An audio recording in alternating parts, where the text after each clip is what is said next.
welcome to Nostalgia Alley. We have a fabulous show, as you can see, with everything around the table. The topic today is the history of coin machines. And we are privileged to have Freddy Bailey, who is a coin machine historian. Freddy, you're the first coin machine historian we've ever had on the show. It has to be from England, yes? That's right. Well, let me ask you the big question. How did you get started collecting coin machines? Because you have a fabulous collection. Well, I did have a fabulous collection. I lost a big collection in a fire. Did you? Several years ago, yeah. Some of the pieces I lost was one of a kind in the world. Huh. Like I had a K-part orchestrobe that was made for the King of Siam in the 20s. How does one get something like that from the King of Siam? Pay for it. Big money.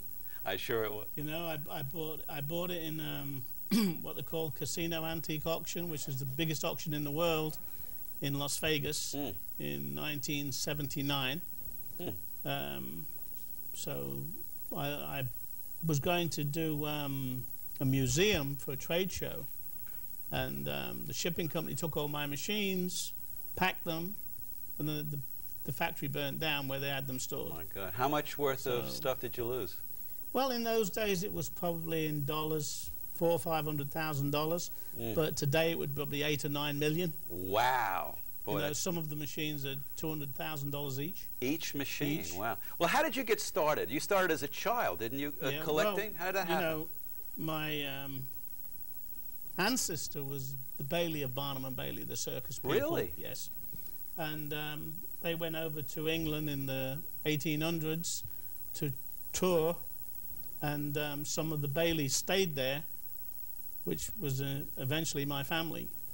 And then my grandmother, she was touring till she was 93, and then she had the amusement centre at Woburn Abbey, which is the Duke of Bedford of England. It's like Disney World. She had the concessions there, and then my father, he had the concessions on the American bases in England with the slot machines, and we had amusement arcades, amusement centres with the penny in the machines. We had the piers, and then we started from there operating jukeboxes and various machines in bars and locations. What was your first machine as a collector? What was the first thing you collected? The first machine I ever bought was called a fortune teller, and it was a metal cabinet, and I paid $12 for it, and I put it in my father's amusement centre, and he said I could put it in there, and he asked me how long it was going to be before I'd get my money back, and I said 1 season, and he corrected me and says no, because I had to give him 50%. Your own dad, huh? 50%. You know, didn't cut you a break, did he? Yeah, okay. Listen, he taught us a lot, you know, but he was tough. And in those days, we was working 14 hours a day, 7 days a week for about $3. Wow. You know, running the amusement centres. So. And it was love at first sight when you saw your first machine?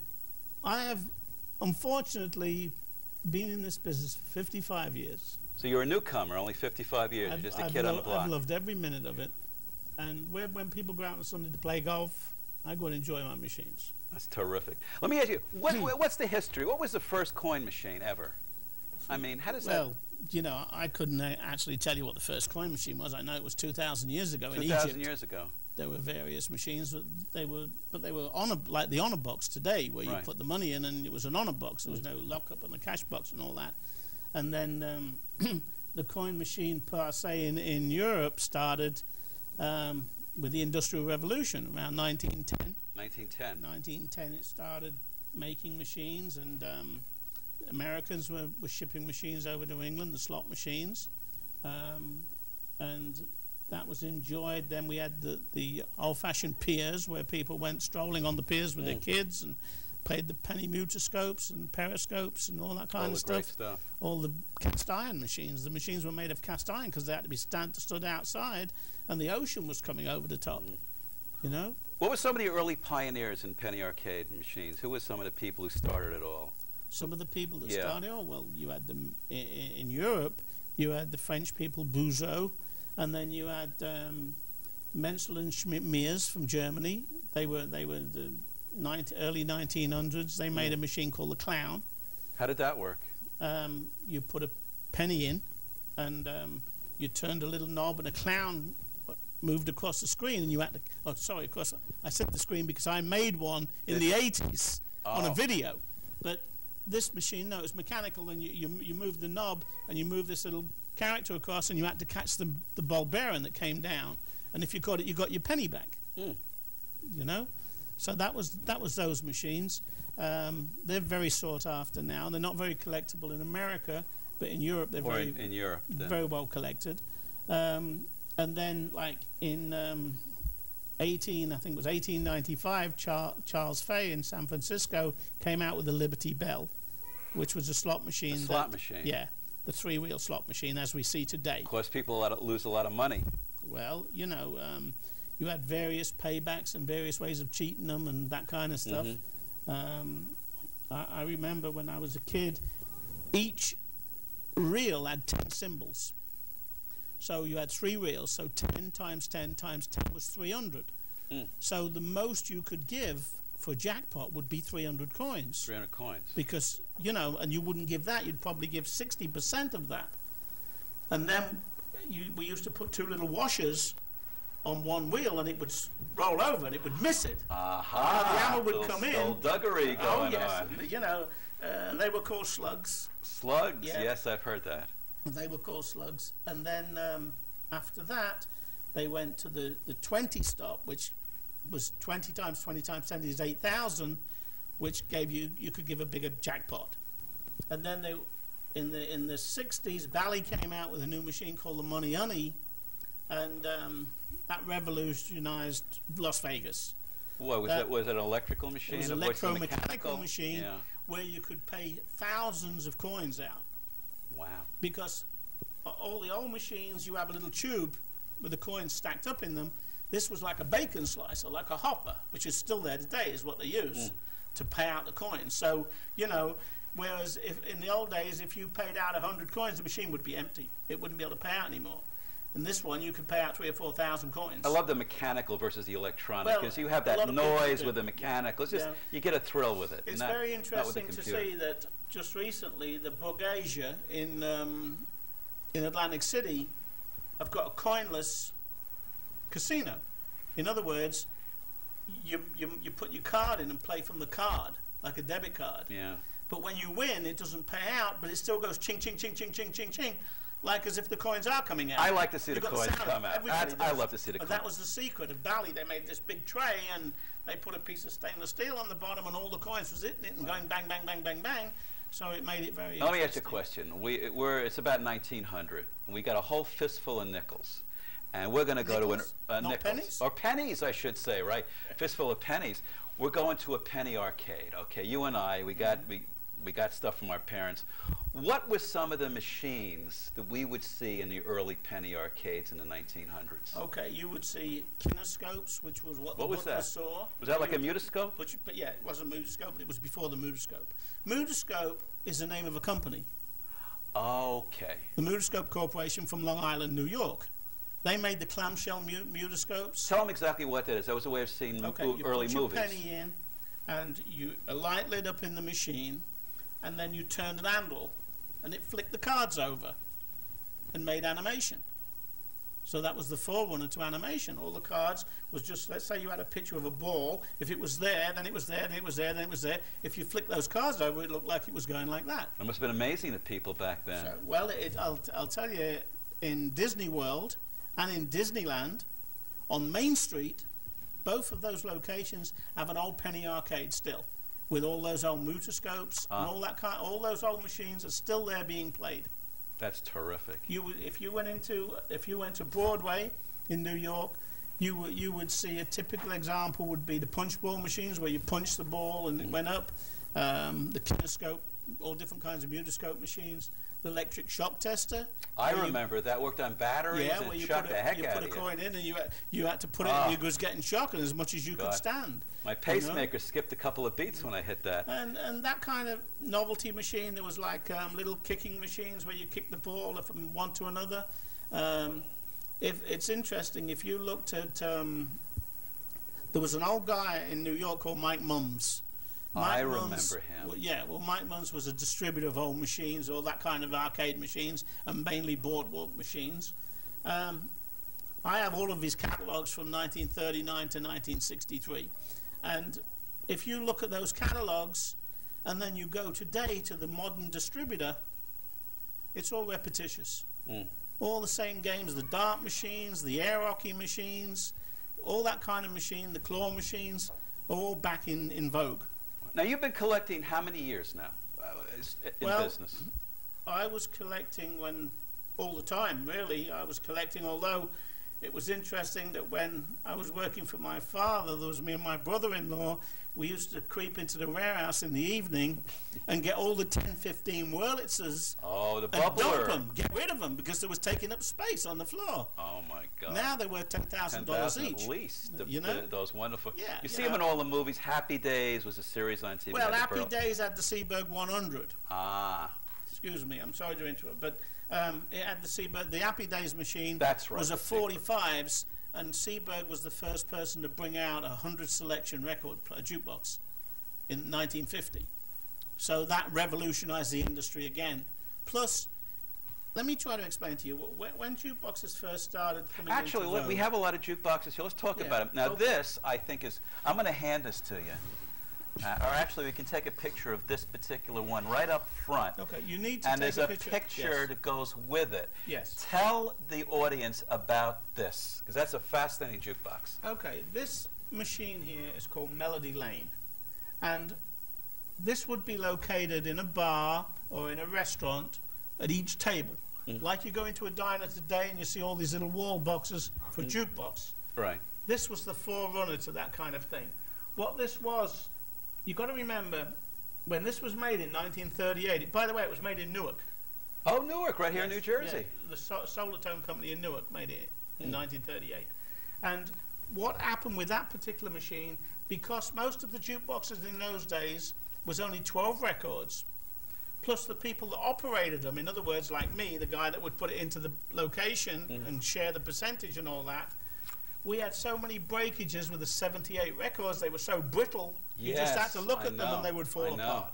So these people in Newark came up with this unit. Not only would it have more than 12 selections, but you wouldn't be handling any records. So what you would do, you'd be sat in the alcove of a bar, and you want to play a record. There'd be a menu of record: Bing Crosby, Guy Lombardo, Tommy Dorsey, all those kind of people. And what would happen is you would look at the menu, you would put a 5-cent piece in the machine, and it would talk to you. Somebody would talk to you. Would talk to you directly. If you see in the picture, there's a bunch of ladies standing at turntables. Wow. And what they would do, each one had a certain amount of boxes to control, and they would say, yes, what would you like? What would you like to listen to? And say, I want to listen to Bing Crosby singing White Christmas, or whatever at the time, Begin the Begin, or Guy Lombardo, whatever it was. And she would actually put the record on the table, on the turntable, and play it through the speaker in the jukebox. That's amazing. That would be it. And, you know, it would give you 1, 2, or 3 records for the 5-cent piece. Cutting technology back then. That was cutting technology.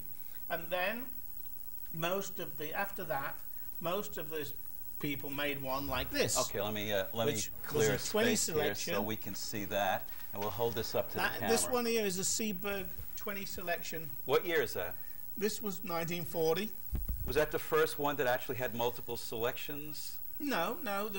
When you say multiple selections, where you could press a button and get a lot of different songs. The first one was Wurlitzer and the like. They were 12-player. The P600 was a 12-player. 12 records and 12 selections. You better like those 12 songs.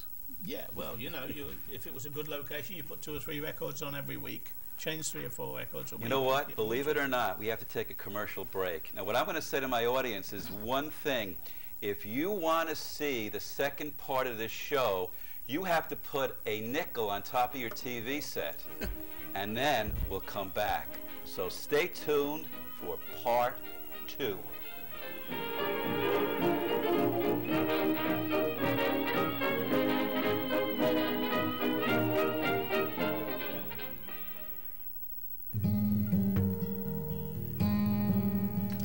Hello, Lisette. What's it? Good boy. Good boy. All those extra treats. That's good. And excitement. Okay, treat over.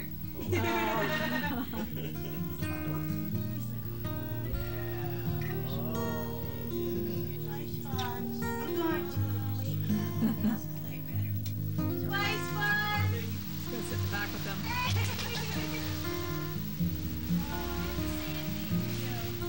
He just went to the best home, man. Had to pull away.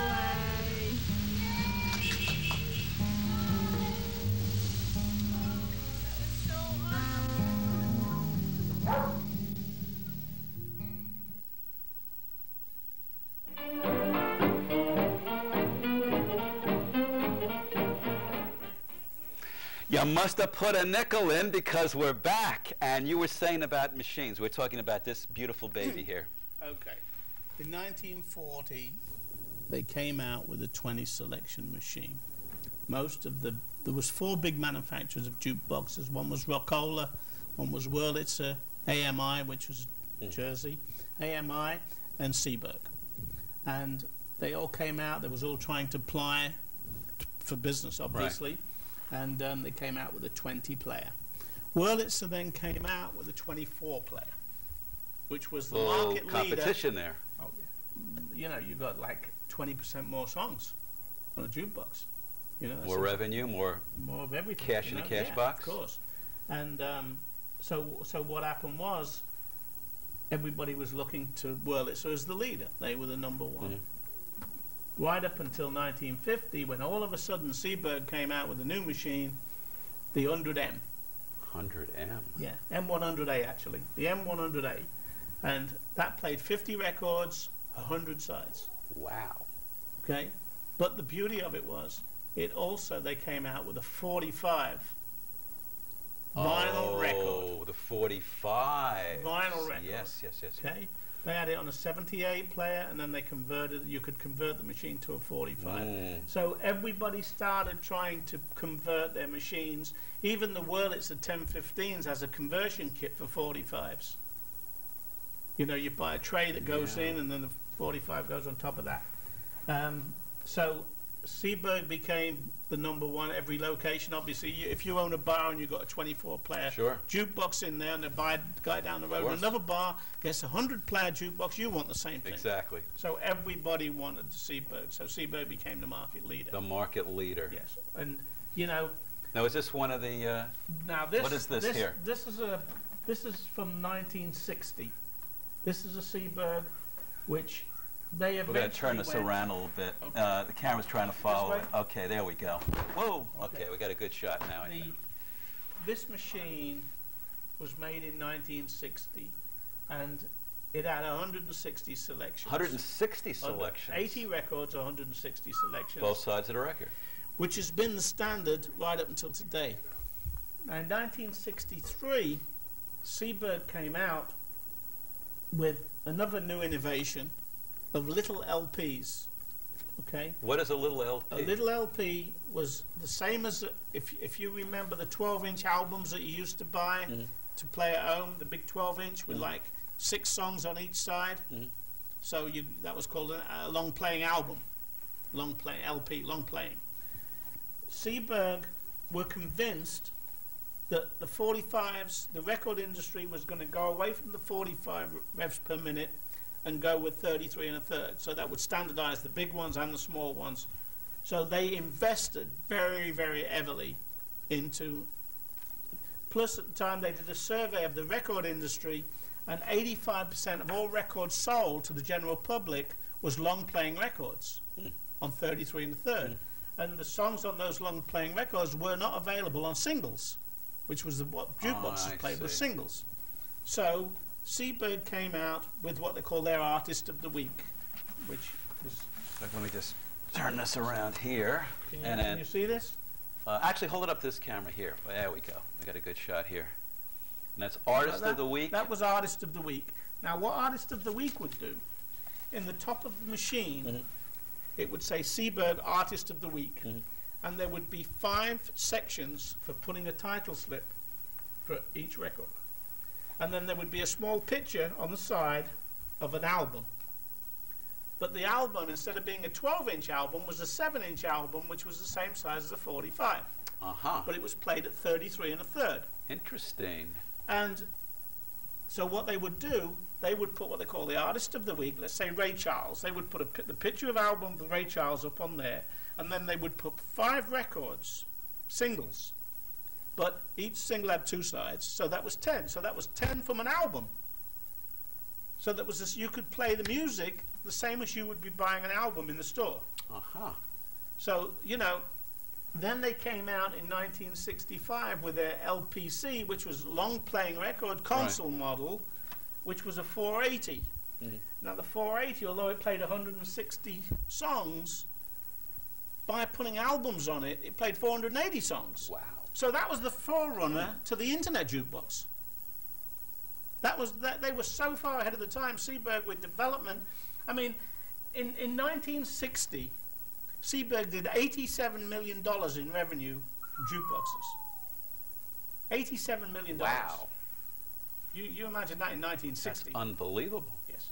They They were so ahead of their time. They got into the record business. In fact, I'm talking to some people now who do record cataloguing, what records are worth. And one of these little records from this particular one, which was the Beatles, was sold on eBay 2 weeks ago for $660. It was a record that cost $1. It's amazing. We paid $1 for them. Boy. You know? Let me ask you another question. How do you get all of these old machines? You go to auctions, or how does one do that if they wanted to become a collector? Other than calling you, of course, for some old machines.